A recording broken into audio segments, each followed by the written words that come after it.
K-systém. Dáme vám toľko svetla, koľko potrebujete.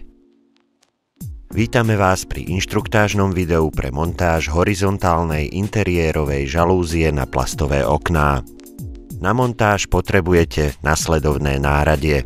Vrtačka s priemerom vrtáku pre plastové okno 2,7 mm, hliníkové okno 2,8 mm, drevené okno 4,5 mm a skrutkovač s nadstavcom PH1 alebo PZ1 a nožnice. Žalúziu a všetky komponenty opatrne vybalíme z obalu. Súčasťou dodávky sú žalúzie s bočnými krytkami a fixačnými lankami, brzda guličkovej reťazky, 2 skrutky pre brzdu reťazky, 4 skrutky na uchytenie žalúzie, dištančné podložky, vruty do dreva v prípade montáže do drevených okien. Odvinieme fixačné lanká a odstránime kryty z horného profilu.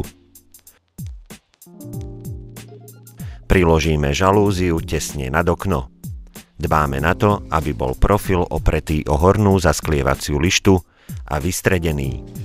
Priloženými skrutkami upevníme horný profil do rámu okna. Fixačné lanká je potrebné ukotviť do spodného rámu okna. Napneme lanko tak, aby bolo rovno, vodorovne so zasklievacou lištou a bodkou si označíme miesto, kde prevrtáme diery do spodnej zasklievacej lišty. V prípade drevených okien naskrutkujeme do pripravených dier priložené vruty do dreva tak, aby netrčali zo zasklievacej lišty. Do vrutov pre drevené okná alebo do dier pre plastové a hliníkové okná vložíme najskôr pripravenú hrčku na silóne a potom do dier vložíme fixačný kolík a zatlačíme. Jednou rukou pridržíme fixačný kolík a druhou potiahneme silón. Týmto spôsobom zafixujeme silón do zasklievacej lišty. Otvoríme krídelká na hornom profile a potiahneme silón tak, aby bol našponovaný. Spätné zaklapnutie krídelka silón zafixuje. Na silóne necháme rezervu približne 5 cm a zvyšok odstrihneme. Pretrčajúci silón zastrčíme do horného profilu a nasadíme krytky pre horný profil.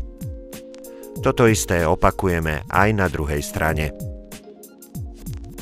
Brzdičku guľôčkovej reťazky montujeme na rám okna vždy na stranu, kde je guľôčková reťazka.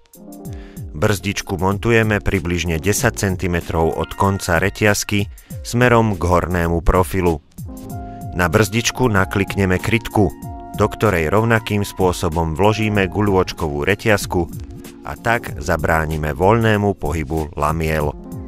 Z bezpečnostných dôvodov podľa smerníc Európskej únie musia byť reťazky so systémom pretrhnutia minimálne 60 cm nad zemou a reťazky s upínacím zariadením musia byť minimálne 150 cm nad zemou a pripevnené na stene.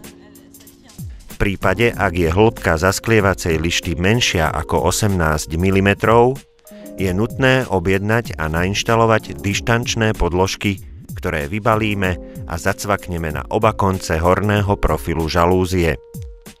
Potom postupujeme rovnakým spôsobom. Žalúzie sú určené do dohotovených interiérov. Nie sú vhodné do vlhkého a prašného prostredia.